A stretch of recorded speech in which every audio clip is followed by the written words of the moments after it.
Alhamdulillah wada wassalatu wassalamu ala man la nabiyya ba'da. Ya ibadallah, assalamu alaikum wa rahmatullah. Frères et sœurs dans la foi, lorsqu'on demanda à Aïcha radiallahu anha quel était le comportement du prophète Mohammed, elle répondit: le Coran, les messagers d'Allah étaient donc comme la parole d'Allah, exalté soit-il, marchant sur cette terre. Cette interrogation, au-delà du bon comportement, parle de la personnalité, mieux de l'identité. Mais en réalité, quelle est l'identité du musulman? Qu'il soit homme ou femme, grand ou petit, qu'il soit employeur ou employé. Pourquoi faudrait-il s'y atteler aujourd'hui? Réponse dans cette émission des victimes de l'islam.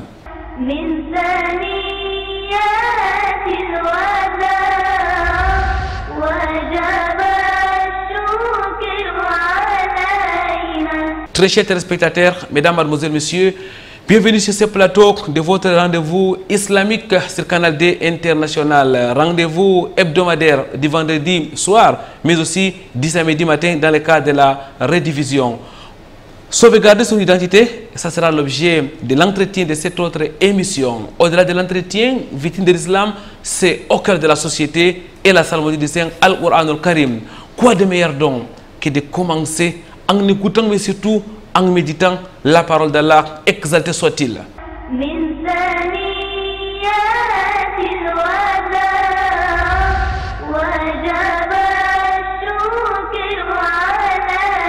أعوذ بالله من الشيطان الرجيم فلما تراءى الجمعان قال أصحاب موسى إنا لمدركون قال كلا إن معي ربي سيهدين فأوحينا إلى موسى أن اضرب بعصاك البحر فانفلق فكان كل فرق كالطود العظيم وأزلفنا ثم الآخرين وأنجينا موسى ومن معه أجمعين ثم أغرقنا الآخرين إن في ذلك لآية وما كان أكثرهم مؤمنين وإن ربك لهو العزيز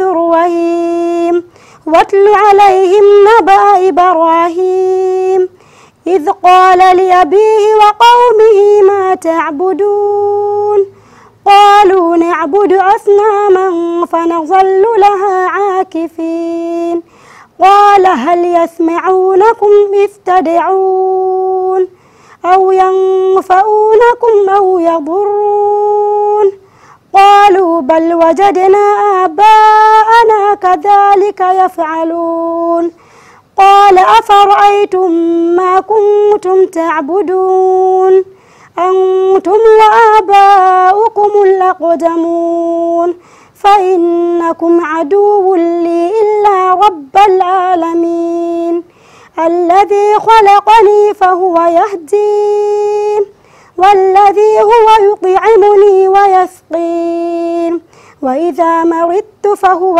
يشفين والذي يميتني ثم يحيين والذي أطمع أن يغفر لي خطيئتي يوم الدين رب هب لي حكما وألحقني بالصالحين من ثنيات الوداع وجب الشكر علينا رب اشرح لي صدري ويسر لي أمري واحلل عقدة من لساني يفقهوا قولي اللهم لا علم لنا إلا ما علمتنا إنك أنت العليم الحكيم رب زدني علما. Mesdames, Mademoiselles, Messieurs, une fois de plus, ahlan wa sahlan wa marhaban bikoum. Bienvenue sur ce plateau de votre émission Vitrine de l'Islam où nous allons aujourd'hui parler de l'identité. Et pour aborder cette question ô combien importante et essentielle, nous recevons sur ce plateau notre frère Tieche Youssouf Fadil. Assalamu alaikum wa rahmatullahi wa barakatuh. Wa alaikum salam wa rahmatullahi wa barakatuh, ya akhi. Tieche Youssouf Fadil, mesdames, mademoiselles, messieurs, est un gestionnaire de formation il est entrepreneur, pour ne pas dire homme d'affaires. Il est membre de la LICAM, la Ligue des cadres musulmans du Cameroun. Cheikh Youssouf Fadil, je rappelle que vous avez occupé, quand vous étiez étudiant, les prestigieux postes du MCA à l'Université de Douala, membre du conseil d'administration. Avant ça, vous étiez président de l'AEFCEGA, l'association des élèves de la faculté de sciences économiques et de gestion appliquée. Vous avez aussi occupé la présidence régionale de la CAMSU, la Cameroun Muslim Student Union. Aujourd'hui, comme nous l'avons dit, vous êtes dans les affaires, vous êtes un entrepreneur. À côté de ça, vous êtes aussi un homme des médias. Vous êtes notamment le DAF de la radio Al-Huda. Vous êtes administrateur, membre du conseil d'administration, mais aussi DAF, un DAF bénévole de la radio Al-Huda. Merci d'avoir accepté notre invitation. Ce n'est pas la première fois qu'on vous reçoit sur ces plateaux. Si j'ai bonne mémoire, il y a quelques mois, vous étiez là pour nous dresser les bilans du pèlerinage. Qu'Allah soit-il vous récompense de répondre favorablement à chaque fois que nous vous invitons sur ces plateaux. Aujourd'hui, Cheikh Youssouf Fadil, nous allons aborder une question très importante. C'est la question de l'identité même. Avant toute chose, il est important qu'on s'accorde sur la définition des expressions. Qu'est-ce qu'on doit comprendre par identité? Alhamdulillah, alhamdulillah, wa salatu wa salam wa ala rasulillah. Je voudrais déjà vous dire, frère Mohamedou Koueranga, toute ma gratitude de m'avoir fait l'honneur de m'associer à ce rendez-vous hebdomadaire. Vous savez, la question de l'identité est une question importantissime. Et je voudrais déjà relever que c'est une question qui est vieille, comme le monde, en perpétuel débat. Le débat sur la question de l'identité est fréquente, et jamais terminé, toujours recommencé. Je vais aborder votre question sur deux angles. D'abord, vous savez, en raison de son caractère fondamental, c'est une question qui a préoccupé tous les grands groupes de pensée, des religieux aux philosophes, en passant par les sociologues et les professionnels. De manière générale, l'on peut dire que l'identité est un ensemble de caractéristiques et d'attributs qui confèrent à un individu ou un groupe ou une communauté une particularité. Mais ramené à notre contexte, sur l'an religieux, nous ne pouvons pas évoquer la question de l'identité sans se souvenir de ce qu'est en réalité le but de la création. Nous savons tous que nous avons été créés pour adorer Allah. Donc, à partir de ce moment, on peut dire que, sans embâche, que l'identité ici chez le musulman, c'est la soumission complète à Allah. La soumission complète à Allah, exalté soit-il, qu'Allah exalté soit-il, vous récompense pour cette réponse. Alors, Cheikh Youssouf Fadil, je vous avais déjà amorcé la question que je voudrais vous poser, mais je la pose quand même. Quelle est l'identité du musulman en général? Non, frère Mohamedou Koueranga, je vous invite à une balade dans un récit authentique. D'ailleurs, vous l'avez évoqué dans votre propos introductif. Après la mort du prophète Mohammed sallallahu alayhi wa sallam, les compagnons et ceux qui suivaient les compagnons sont allés poser la question à la mère des croyantes, Aïcha radiallahu anha. Kayfa kana khuluqu Nabi sallallahu alayhi wa sallam? Kayfa kana khuluqu Nabi sallallahu alayhi wa sallam? Elle répondit, Kana khuluqu al-Qur'an. Quel était le comportement du prophète Mohammed sallallahu alayhi wa sallam? Elle a répondu, c'était le Coran. Et donc, nous disons que lorsqu'on sait que le prophète Mohammed sallallahu alayhi wa sallam est venu parfaire les comportements, nous disons que l'identité du musulman, c'est le bon comportement. D'ailleurs, Allah fait l'éloge de son prophète dans la sourate 68, verset 4, en 7e. Et certes, tu es d'une moralité éminente. Traduction rapprochée. Donc, vous voyez, vous convenez avec moi que nous sommes là dans le socle même, dans la définition de l'identité musulmane. Il s'agit de l'exemplarité. L'identité du musulman, donc, à vous écouter, Tieché Youssouf Fadil, c'est le bon comportement tiré du Coran al-Karim, mais aussi de la Sunna du prophète Mohammed sallallahu alayhi wa sallam.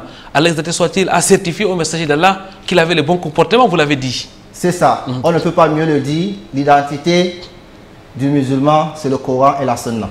Barakallahu fik, Tieché Youssouf Fadil.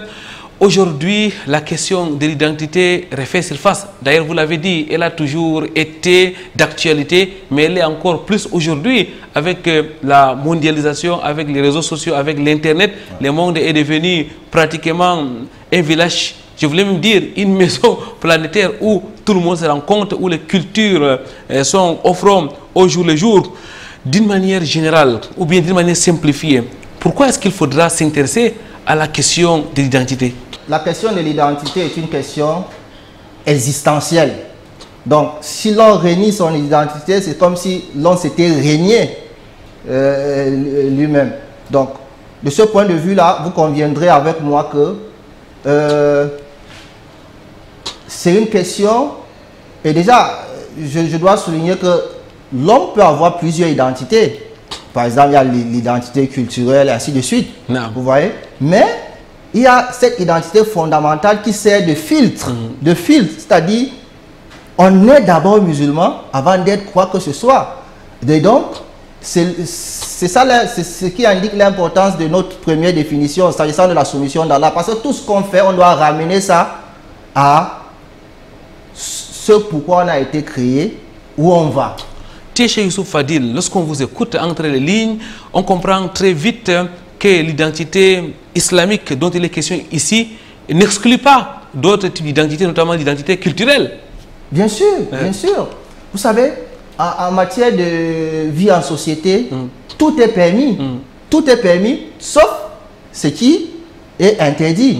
Donc, on ne va pas demander, par exemple, si je prends un exemple comme ça, vite fait en passant, s'agissant de l'identité vestimentaire, par exemple, on ne va pas demander à notre compatriote jeune Sawa, il n'est pas obligé de se séparer de son pagne qu'il met souvent, mais seulement ce pagne doit entrer dans un certain nombre, dans une certaine caractéristique pour convenir à l'identité islamique.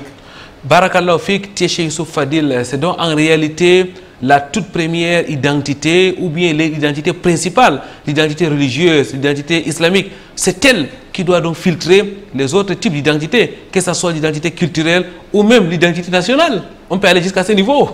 Bien sûr, puisque ce n'est pas en contradiction. L'identité musulmane vient enrichir, vient donner de la valeur, vient contribuer au développement, vient contribuer à la sérénité, à la quiétude. Donc, ça ne saurait être en contradiction, au contraire, c'est un plus. Donc, c'est pour dire que, effectivement, l'identité islamique, c'est le filtre, c'est le socle. Vous le dites si bien, Tieché Youssouf Fadil, on est en mesure de conclure que l'identité du musulman, c'est effectivement sa notice de vie qui n'est autre que l'islam, et qui va en droite ligne avec ces versets ô combien déterminants.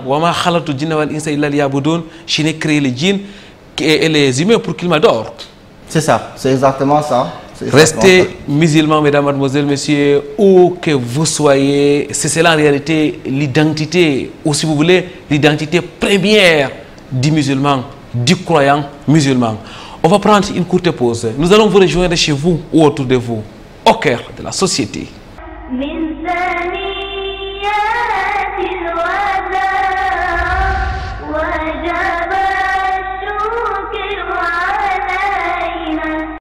Vêtus de leur uniforme, ces élèves suivent attentivement les sermons de ce vendredi 3 mai 2024. Imam Boussi Boussi est face aux fidèles de la mosquée de la Fondation Abouakar Siddiq d'Abom à Yaoundé. Chers frères et sœurs dans la foi, notre sermon ce jour portera sur la grandeur du noble Coran et la place qu'elle doit occuper dans le cœur de chacun des musulmans. C'est Allah subhanahu wa ta'ala, c'est par une de ses grâces et ses faveurs qu'il a fait descendre sur les croyants le livre et envoyé sur eux, n'est-ce pas, le messager généreux, Muhammad sallallahu alayhi wa sallam. Et il a fait descendre sur lui le livre plein, n'est-ce pas, de guidance et l'ultime de ces révélations. Ils sont pratiquement 200, ces jeunes qui vivent dans les locaux de la Fondation Abouakar Siddiq. Venus de tous les horizons, ils apprennent et mémorisent le Coran.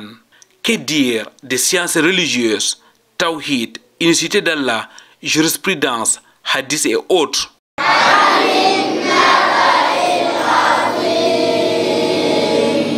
Dans cette fondation, ces apprenants arrivent à concilier l'école classique et les enseignements de l'islam. Loin de leurs parents, une équipe de spécialistes leur encadre 24 heures sur 24. Ma vision, c'est de former non pas ceux qui récitent le Coran bien, mais ceux qui mettent en pratique le Coran. Ceux qui mettent en pratique le Coran. C'est pour ça que vous voyez, les élèves ici, on les forme d'abord à être humbles, à être travaillés, pour ne pas avoir l'orgueil. Parce que la connaissance qui est mélangée avec l'orgueil, ce n'est pas une connaissance utile. Muhammad sallallahu alayhi wa sallam n'a jamais été orgueilleux.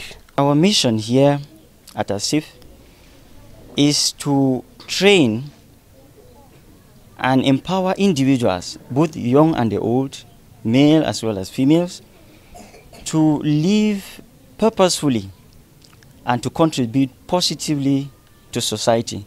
By living purposefully is by living Quranically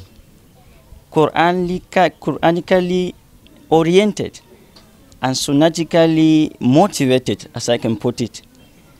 Because not only do they memorize the Quran in this center, they also learn the understanding and practice of this Quran, which is the constitution of a Muslim. La Fondation islamique Abouakar Siddiq a fait ainsi de l'éducation de la jeunesse son cheval de bataille. Elle regroupe en son sein une mosquée de vendredi, des dortoirs bien aménagés avec des toilettes adéquates, un orphelinat, un centre de santé et bien d'autres. Tout ceci au service de la jeune fille et du jeune garçon qui s'épanouissent en apprenant. يا أيها الذين آمنوا لا تقدموا بين يدي الله ورسوله واتقوا الله إن الله سميع عليم. إن الله لا يستحي أن يضرب مثلا ما بعوضة فما فوقها فأما الذين آمنوا فيعلمون أنه الحق من ربهم وأن الذين كفروا فيقولون ماذا أراد الله بهذا مثلا. Pendant les vacances, le site abrite la colonie islamique, un autre moment d'enseignement du Coran, des sciences religieuses et du bon comportement. Du 20 juin au 20 août 2024, des centaines de vacanciers séjourneront dans cette fondation. Objectif: rentabiliser ces moments d'arrêt de cours. Une véritable opportunité pour les parents, mais aussi pour les apprenants.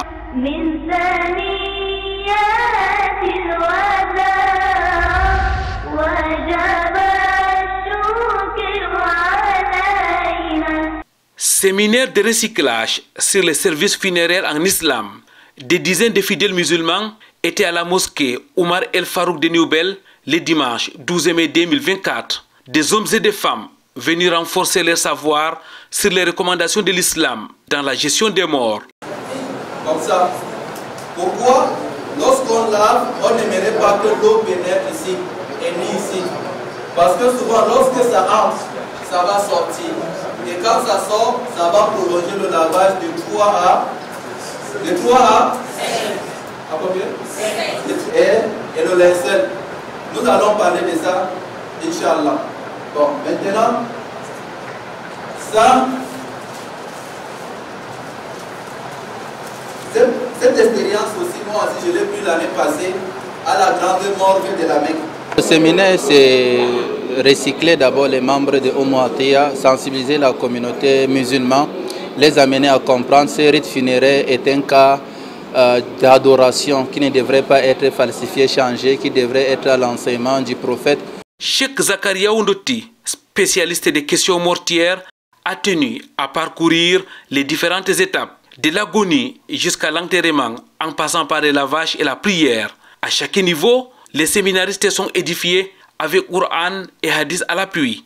À cela s'ajoute la pratique qui a permis de mieux édifier les fidèles musulmans présents à ces rendez-vous. J'ai beaucoup appris et ce recyclage m'a permis de corriger certaines des erreurs et certaines des pensées que j'avais par rapport au lavage mortuaire. Et ça a donné le courage à ceux qui ont la connaissance mais qui ne l'avaient pas. Et ça a donné aussi la connaissance à ceux qui avaient le courage de laver mais sans avoir la connaissance. Je crois que ce genre de séminaire mérite d'être fait d'une manière hebdomadaire, mensuelle, trimestrielle ou bien annuelle, mais mérite d'être fait à tout moment parce que chaque fois nous avons les morts et chaque mort a le droit d'être lavé normalement conformément aux enseignements du prophète Mohammed sallallahu alayhi wa sallam. Pour ce séminaire, j'ai pu comprendre comment on doit laver, enterrer, tout ça. J'ignorais les étapes, mais alhamdoulilah, ça va maintenant. Je peux laver jusqu'à prier la janaïza. Le groupe Oumouatia, à l'origine de cette formation, est une structure en charge de la gestion des morts. Elle accompagne la communauté lors des événements douloureux, en l'occurrence le deuil. Nous sommes là pour l'assistance funéraire, plus précisément aux démunis, aux personnes qui n'ont pas de capacités, de moyens et de possibilités de souffrir une janaza payante.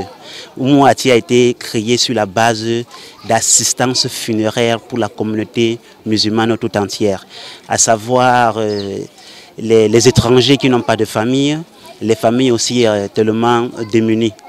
Pour réduire les taux d'ignorance dans ces domaines, le groupe Oumouatia envisage de se déployer sur le plan national. Des séminaires similaires seront organisés partout où besoin sera. La production et la distribution de linceul facilitera sans doute la gestion des personnes décédées. À cet effet, toute la communauté musulmane est mise à contribution car la mort est une affaire de tous.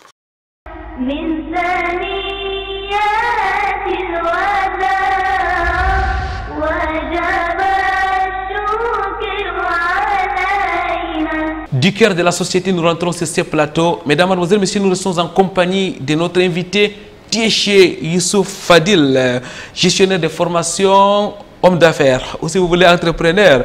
Il est membre de la LICAM, la Ligue des cadres musulmans du Cameroun. Tieché Youssouf Fadil, nous l'avons déjà rappelé et nous ne cesserons de le faire, a occupé le prestigieux poste du membre du conseil d'administration de l'université de Douala, ancien président de l'AFCGA, ancien président régional de la Cameroun Muslim Student Union. Tieché Youssouf Fadil, nous allons continuer à parler de l'identité. C'est une question essentielle, vous l'avez dit. L'identité, c'est en réalité nous-mêmes, c'est ce qui fait l'être humain. Nous allons détailler cette dimension-là. Je voudrais qu'on se focalise dans un premier temps sur la jeunesse. Lorsqu'on parle du jeune musulman, en quoi consiste son identité, afin qu'on puisse bien se comprendre? Non, je crois que vous êtes en train de mettre le doigt là où il faut. Vous savez, quand on parle de la jeunesse, il s'agit de l'avenir, il s'agit même du socle de la société. Donc on parle souvent du fer de lance de la société. Voyez-vous, et la jeunesse a cette particularité, c'est que c'est précisément lorsqu'on est dans la jeunesse qu'on doit parfaire un certain nombre de choses, qu'on doit renvoyer l'expression de ce qu'on a pu recevoir comme éducation, l'expression également de son identité. Et donc, vous savez également que la jeunesse a la particularité d'être située entre deux faiblesses. La faiblesse de l'adolescence, où on a besoin d'acquérir un certain nombre de connaissances, de prédispositions qu'on exprime dans la jeunesse, et la faiblesse de la vieillesse, où on a également besoin d'être assisté. Donc, vous savez, dans un monde qui est en crise, identitaire, la jeunesse a un rôle très capital à jouer. D'ailleurs, l'identité de la jeunesse ici, l'identité de la jeunesse musulmane ici, est effectivement de rompre avec les mots qui minent la société. Donc, tel par exemple la dépravation des mœurs, la corruption, la riba entendée, l'usure, la consommation des stupéfiants. Vous voyez? Donc, l'identité de la jeunesse ici, c'est faire preuve d'exemplarité dans un certain nombre de choses, dans les valeurs qui ont été mentionnées tout à l'heure lorsqu'on parle du prophète, lorsqu'on parle du bon comportement. Lorsqu'on parle du bon comportement, c'est s'acquérir, s'approprier ce bon comportement et être un modèle dans la société. Cheikh Youssouf Fadil, cette jeunesse, elle est ouverte aujourd'hui au monde.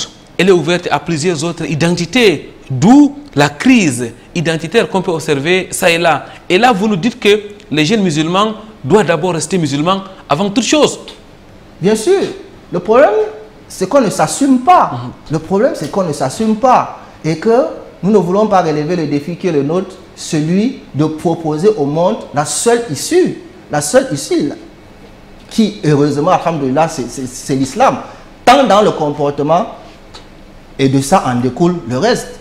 Lorsque vous dites, je voudrais vous prendre un exemple banal, mais qui est assez illustratif. Le port de la barbe, par exemple. Le port de la barbe, qui relève de l'identité du musulman. Voyez-vous, à une certaine époque, il était très difficile de porter la barbe. Mais il a suffi que certains artistes portent la barbe pour que tout le monde aujourd'hui, y compris les non-musulmans, commencent à porter la barbe. Donc vous voyez que le problème, c'est davantage la jeunesse musulmane ou le musulman, son incapacité à promouvoir cette belle image de l'islam. En réalité, il faut donc, Cheikh Youssouf Fadil, vous écouter, rester musulman, c'est-à-dire faire la sunna. La sunna, c'est aussi porter la barbe. La sunna, c'est porter un pantalon qui ne touche pas le sol. La sunna, c'est effectivement faire ses prières quotidiennes. Donc, les jeunes musulmans est celui-là qui peut donc respecter les injonctions d'Allah et du prophète, mais vivre au XXIe siècle sans être démodé. Bien sûr. Et ce que je vous disais déjà, ce n'est pas en contradiction avec la vie sociétale. Vous voyez, c'est parce que nous avons choisi à un moment donné de nous régner. C'est-à-dire que de renoncer à notre identité. C'est comme si on était complexé en quelque sorte. Exactement, monsieur Ouamadou. C'est ça. Donc, on est complexé. On est dans un complexe qui ne dit pas son nom, comme on dit souvent vulgairement. On veut ressembler aux autres, avec le danger que quiconque imite un peuple fait partie d'eux. Exactement. On veut ressembler aux autres, on veut ressembler aveuglément aux autres. Cheikh Youssouf Fadil, on va quitter de la jeunesse pour maintenant parler des hommes d'affaires, nous allons parler des businessmen, nous allons parler, n'est-ce pas, du comportement que les musulmans doivent avoir dans le monde des affaires. Vous êtes un entrepreneur, vous êtes un homme d'affaires. Je voudrais vous demander quelle doit être l'identité du cadre musulman ou alors du salarié musulman qui vit dans les entreprises. Vous savez, lorsque vous parlez de l'identité de l'entrepreneur, du cadre musulman, du business, et ainsi de suite. On y voit tout de suite de l'argent. Et voyez-vous, contrairement à l'islam, le capitalisme, c'est l'argent avant, c'est l'argent après, c'est l'argent pendant, c'est que de l'argent. Or, le musulman qui est en harmonie avec son identité, c'est que c'est l'humain avant l'argent. Et donc, à partir du moment où on est dans cette compréhension, vous voyez que on peut s'affirmer partout, on peut être utile à la société, parce que tout ça, cette croyance-là, vous apporte à donner aux autres la probité, savoir que on doit, chaque salaire mérite un travail, ne pas tricher au travail, être assidu, respecter tous les engagements passés avec les uns et les autres, être d'une probité irréprochable. Donc, le musulman entrepreneur ou le cadre musulman est une assurance touriste. Cheikh Youssouf Fadil, terre à terre, vous êtes en train de nous dire que on peut chercher l'argent dans les halal, on peut chercher l'argent sans prêter, sans entrer dans l'usure, on peut chercher l'argent sans faire dans l'alcool. On peut chercher dans l'argent et rester musulman au sens propre comme au sens figuré aujourd'hui au XXIe siècle. C'est exactement ça, frère Mohamedou. D'ailleurs, quand je parlais de l'assurance touriste, c'est ça, parce que fondamentalement, vous savez, heureusement qu'aujourd'hui ça se démontre. Il y a réussite et réussite. Il y a une réussite que j'appelle réussite funeste, qui, à quoi c'est une réussite qui peut vous conduire en enfer, ou qui doit vous conduire en enfer. Donc, les gens doivent être préoccupés non pas seulement par réussir à tous les prix, mais parce que je pourrais appeler la qualité de la réussite, celle qui vous garantit une certaine quiétude et qui fait de vous un candidat pour le paradis. Celle qui est bénie. Celle qui est bénie.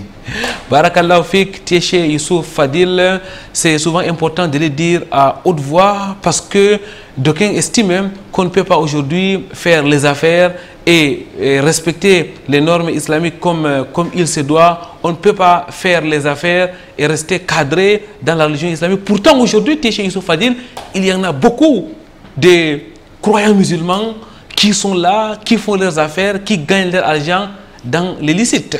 C'est possible? C'est plus que possible. Shukran lak. Et vous en êtes un exemple. Qu'Allah exalté soit-il vous accompagne sur cette voie. C'est nous qui le disons et nous assumons nos propos. Mesdames, mademoiselles, messieurs, on va prendre une autre pause. Nous allons vous rejoindre chez vous, autour de vous, au cœur de la société.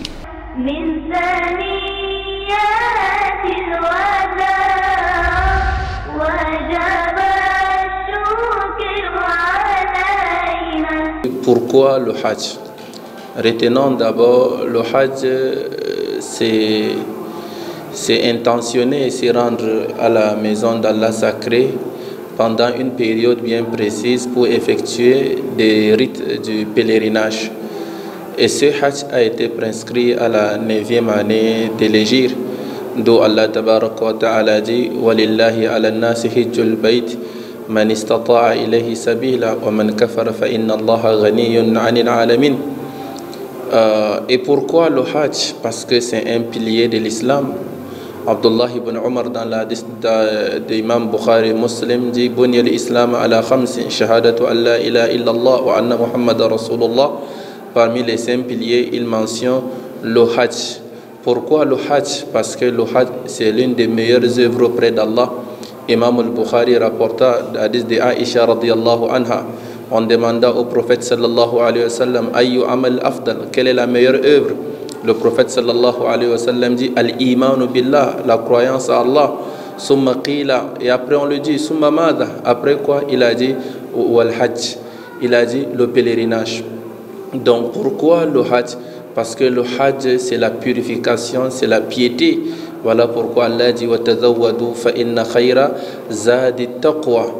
Ce Hajj est un acte facultatif, un pilier de l'islam, recommandé le plus vite possible. Le prophète sallallahu alayhi wa sallam dans l'hadith d'Imam Ahmad ainsi que Ashab al-Sunan, il dit sallallahu alayhi wa sallam ta'ajjalul hajja فَإِنَّ أَحَدَكُمْ لَا يَدْرِي مَا يُؤْرَضُ لَهُ. Anticipez, précipitez le Hajj, car l'un de vous ne sait pas qu'est-ce qu'il viendra.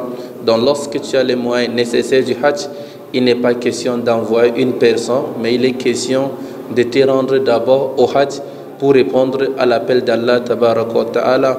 Pourquoi le Hajj? Parce que ce sont des rites des prophètes. Si nous voyons le récit d'Ibrahim alayhi salam, le récit d'Ismaïl alayhi salam, le récit de Muhammad sallallahu alayhi wa sallam, le récit de Hajara, la mère d'Ismaïl, nous allons voir c'est le Hajj. C'est le Hajj, c'est l'historique du Hajj. Pourquoi le Hajj?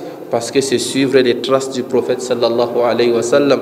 Le prophète sallallahu alayhi wa sallam dit Khudhu anni manasikakum. Prenez-moi comme modèle dans votre pèlerinage. Pourquoi le Hajj? Parce que c'est maximiser les invocations. C'est maximiser les invocations. Le prophète sallallahu alayhi wa sallam dit dans un recueil authentique Innama ju'ila at-tawaf was-sa'yu bayna as-safa wal-marwa wa ramy al-jimar li iqamati zikrillah. Allah a instauré la tawaf autour de sa maison sacrée, le tour entre la Safa et Marwa, la lance de lapidation pour maximiser les œuvres d'Allah. Pourquoi le Hajj? C'est renforcer son tawhid. son tawhid, son unicité envers Allah tabaraka wa ta'ala. Voilà pourquoi le symbole du Hajj est Labbaik Allahumma labbaik, labbaik la sharika lak, labbaik, innal hamda wa ni'mata lak wal mulk la sharika lak. Parmi des invocations les plus connues le jour de Arafah, La ilaha illallah, wahdahu la sharika lahu, lahul mulk wa lahul hamd, wa huwa ala kulli shay'in qadir. Parmi des prières facultatives qu'on a instaurées lors du Hajj ou de la Umrah, il y a la nafila de Ihram, il y a la nafila après la Tawaf. Ces nafila, on récite quoi? La Fatiha et Suratul Kafirun et la Fatiha et Suratul Ikhlas. Tout ça, ça nous enseigne l'unicité d'Allah, le Tawhid.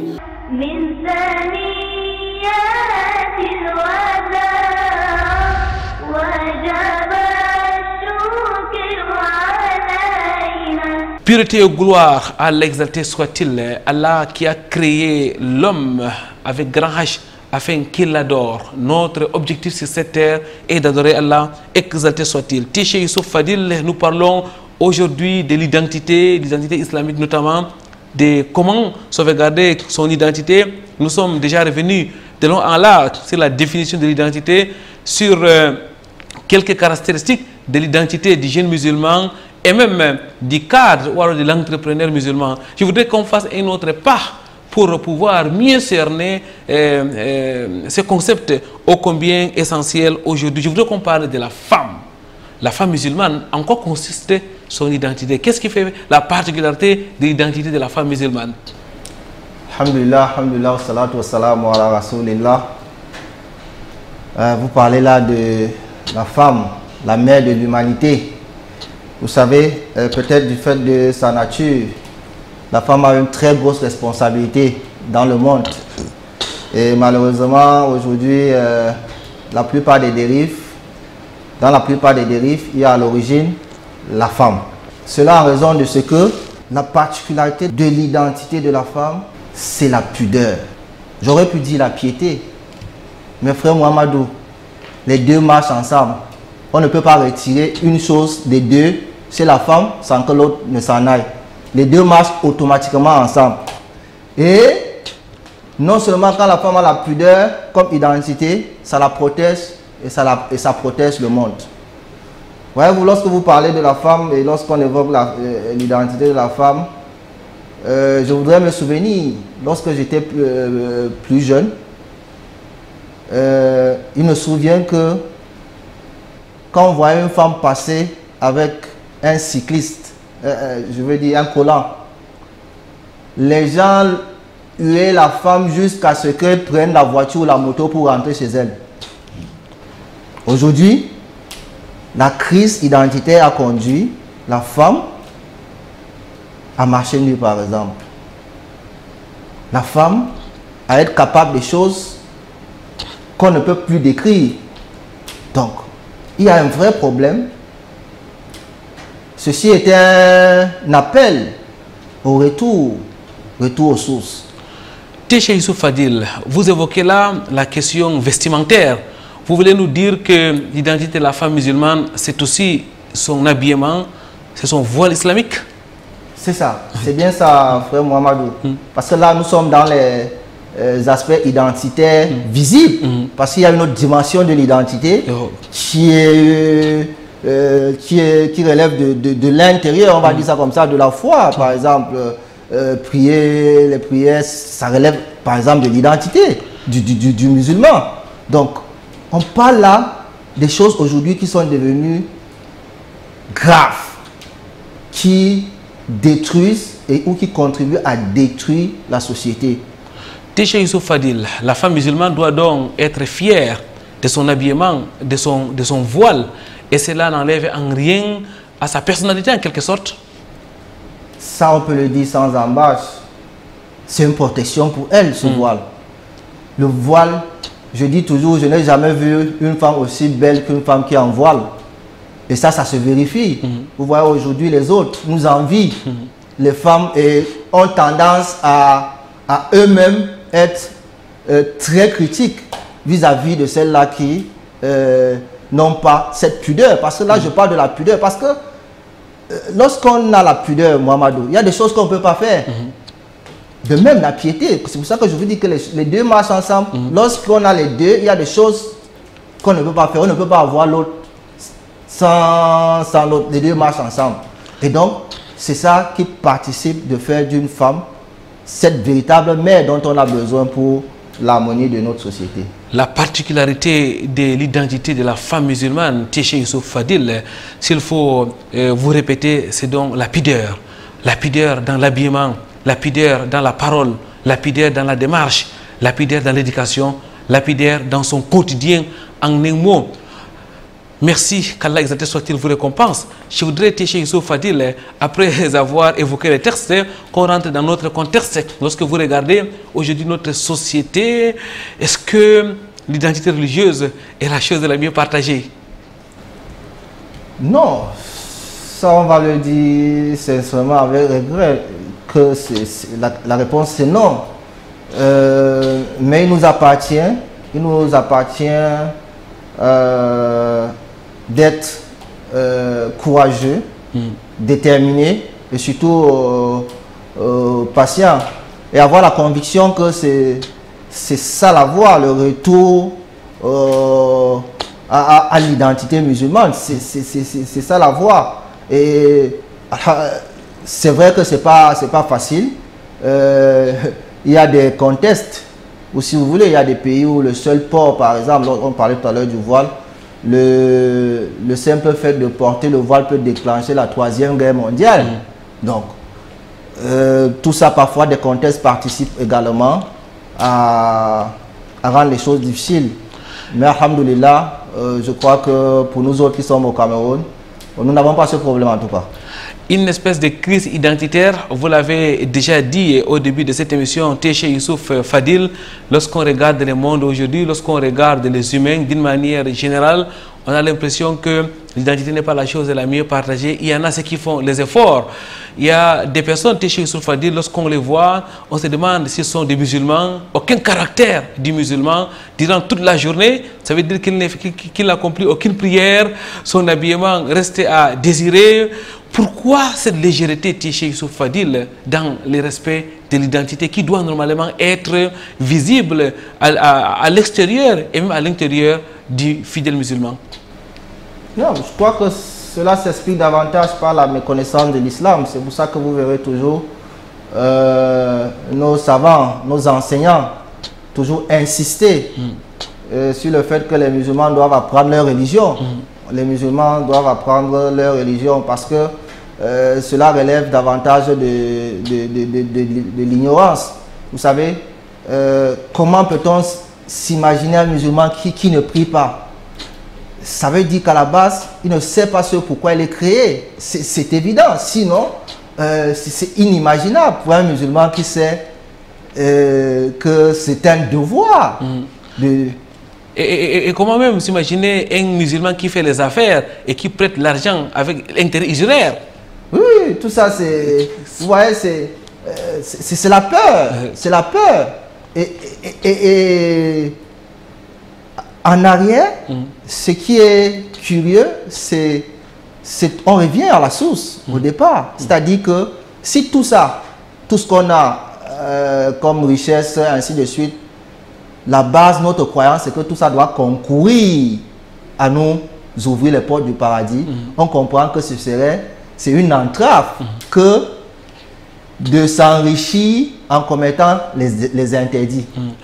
C'est donc un problème de foi, qu'Allah exalté soit-il renforce notre foi, notre croyance à travers donc l'apprentissage de l'islam. Téché Youssouf Fadil, nous abordons comme ça là les solutions. Vous, en tant que cadre musulman, en tant que gestionnaire, en tant que fidèle musulman, tout simplement, je voudrais vous demander comment doit-on donc faire aujourd'hui pour pouvoir sauvegarder cette identité musulmane qui nous est très chère?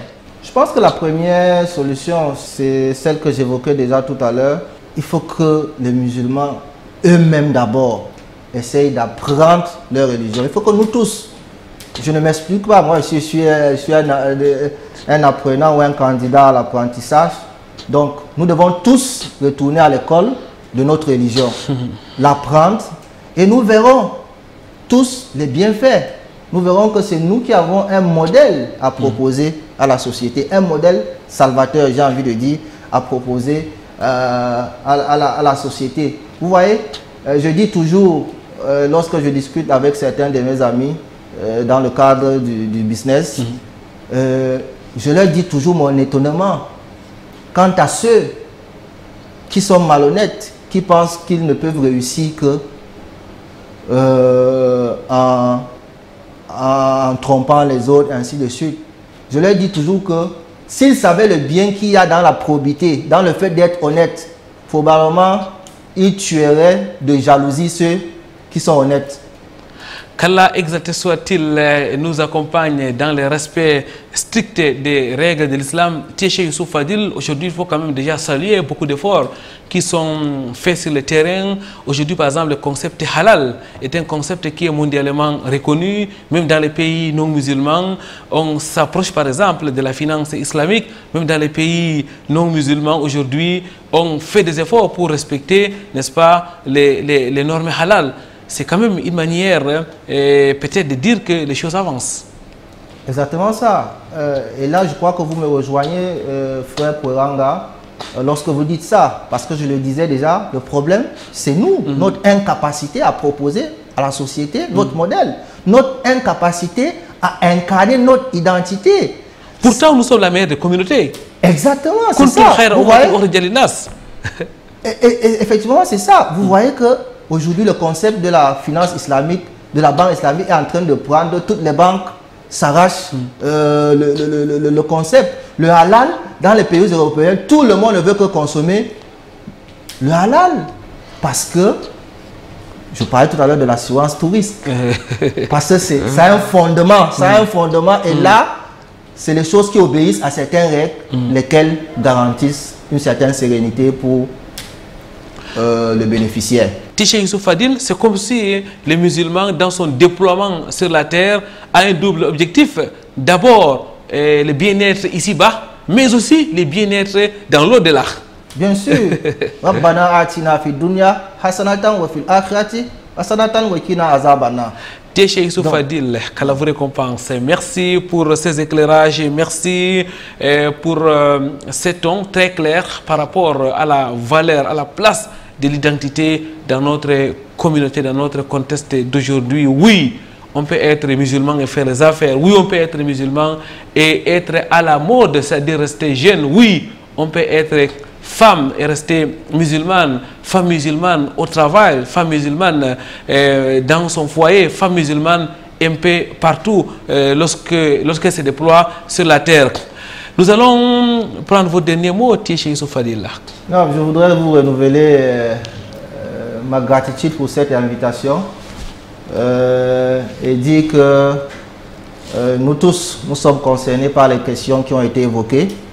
Et nous implorons Allah de nous pardonner pour nos manquements et notre croyance est simplement de tout faire pour nous conformer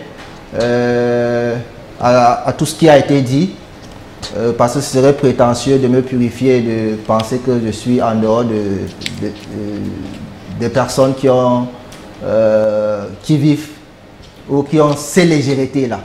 Barakallahu fik, Cheikh Youssouf Fadil. Mesdames, Mademoiselles, Messieurs, on peut garder son identité et vivre aisément sur la terre. Oh, toi, jeune musulman, ne vends pas ton identité par les illusions.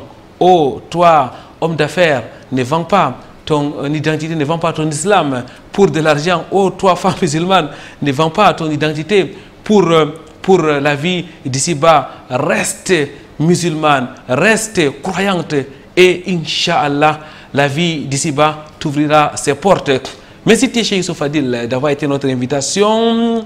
Je rappelle que vous êtes gestionnaire de formation, entrepreneur, homme d'affaires. Donc, vous êtes membre de la LICAM, la Ligue des cadres musulmans du Cameroun. Vous êtes aussi administrateur et directeur des affaires administratives et financières de la radio Al-Huda. Vous avez aussi été MCA de l'Université de Douala, membre du conseil d'administration de l'Université de Douala. Vous avez aussi été président de l'AEFCEGA, président régional de la Cameroun Muslim Student Union. Qu'Allah exalté soit-il vous récompense pour vos déploiements. C'est une vie d'activité depuis l'université jusqu'à aujourd'hui pour pour ceux qui vous connaissent. Nous espérons que vous reviendrez prochainement sur ce plateau pour continuer à partager votre expérience et à édifier nos téléspectateurs. Jazakallahu khair wa ahsanallahu ilayka. C'est moi qui vous remercie. Le prophète Mohammed sallallahu alayhi wa sallam nous disait dans un hadith, frère dans la foi, crains Allah où que tu sois. Crains Allah où que tu sois, mesdames, mademoiselles, messieurs, que tu sois dans ton domicile, que tu sois au travail, que ce soit en secret ou en cachette, que tu sois jeune ou vieux, que tu sois homme ou femme, il faut craindre Allah, exalté soit-il. La crainte d'Allah, c'est aussi ça, l'identité du musulman. Vendredi prochain, ça sera un autre jour. Inch'Allah, une nouvelle émission de Vitrine de l'Islam. D'ici là, wa'tasimu bihablillahi jami'an wa la tafarraqu. Cramponnez vos câbles d'Allah et ne vous divisez point. Subhanakallahumma wa bihamdik. Ashhadu an la ilaha illa anta astaghfiruka wa atubu ilaik. Wassalamu alaikum wa rahmatullahi wa barakatuh.